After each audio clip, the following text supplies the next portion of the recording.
Happy Halloween! This is my favourite time of year, so let's add some spooky spirit to my game. Every game needs a main menu, and this bubble font I found works great for a logo. The HUD can also do with a makeover. We have our little grass island we put together last time. Let's duplicate this and give it a sandy texture to make a second island. The trees work on the same code and setup. All that needs to be changed is the sprite to make it more tropical. And the island also needs an ocean.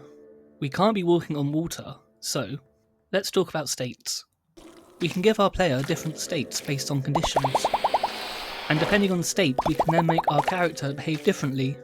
All we've put together can go into a ground state. Then an area 3D can detect if it's in water. This can be our second state, water, and this can make our player swim and move slower. And later on we can add more kinds of states. Simple built-in shapes can only get us so far, and as it's Halloween, we should have pumpkins. Blender is a free program to make 3D models and animations. I've been using it for around a year now to make lots of cool things. It's quite easy to pick up and will allow us much more freedom to create. There are hundreds of tools to model with. It's okay if it looks scary at first. Remember, getting good takes time. Pumpkins are spears with ridges, and the stem is a tube shape, and all we need to do is change its material colour and we are done. Something to keep in mind when making models for your games is the poly count. Every shape is made up of polygons. The more vertices, edges and faces there are, the smoother your model will look. But remember, your computer has to render this out in real time, and not just this, every model on the screen. You want your game to run smoothly, so the less polygons you can use the better. Now we are done with the pumpkin, all we need to do is export, place it in our projects folder, and there you are. Eternal Sunshine is not very spooky, is it?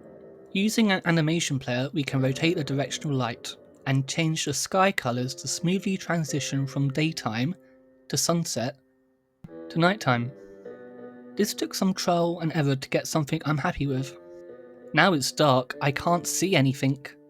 If we add any light sources to a group, then add a function to turn off and on all lights in the group, then call this in the day and night animation, we can now have dynamic lights at night. Right now this project is an island with some enemies to fight. I think to make this an actual game we need a goal to reach. Back to Blender, I want to make the Master Crown. This will be a lot more complex than a pumpkin. Starting out with simple shapes, we can extrude edges and vertices and add more shapes to create our master crown. Back to Godot, all we need is an area to trigger the end screen. Some lights and animations will make this shine.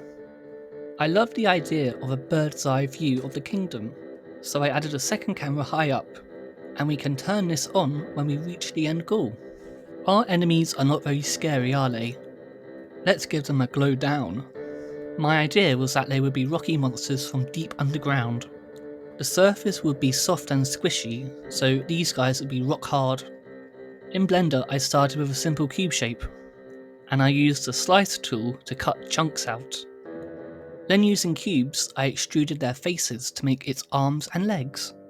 3D models can be shaded a single colour like our pumpkins, but we can also add a texture to our model to give it any detail you want. This is called UV unwrapping. Think of it as taking your 3D shape and squishing it into a flat 2D image. As my character is quite boxy and low poly, I used cube projection, then pack islands to fit them all into frame, then export UV layout to give us a framework to paint the textures. You can actually paint textures within Blender itself, but for me I'm using Clip Studio Paint, and I have a Cintiq 16 pen display. But you could use any paint program, and if you don't have money for the Cintiq, you can use a mouse. But I recommend a non-screen drawing tablet. This is what I started out with, and it will be much nicer to make art with over a mouse. Here are some good recommendations. Compare that to the £600 I paid for my Cintiq. Here is the final texture for my rocky monster, and this 2D image we wrapped around a 3D model. I made a few variations for damage. Now how do we make our model move? It needs a spooky, scary skeleton. Each body piece will be assigned to a different bone. Then in the action editor, we can keyframe different movements: sleep, run, idle, and attack. Now export it into Godot and delete the original cube.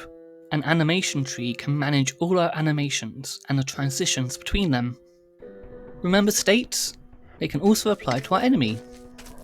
One state will be sleeping, another alive, and also attacking and dead. Each state will contain each kind of behaviour. I'll clean up his code a bit too. We can detect how far away our player is. Then if he's alive, he will look at his next location. So he will always be facing his movement direction.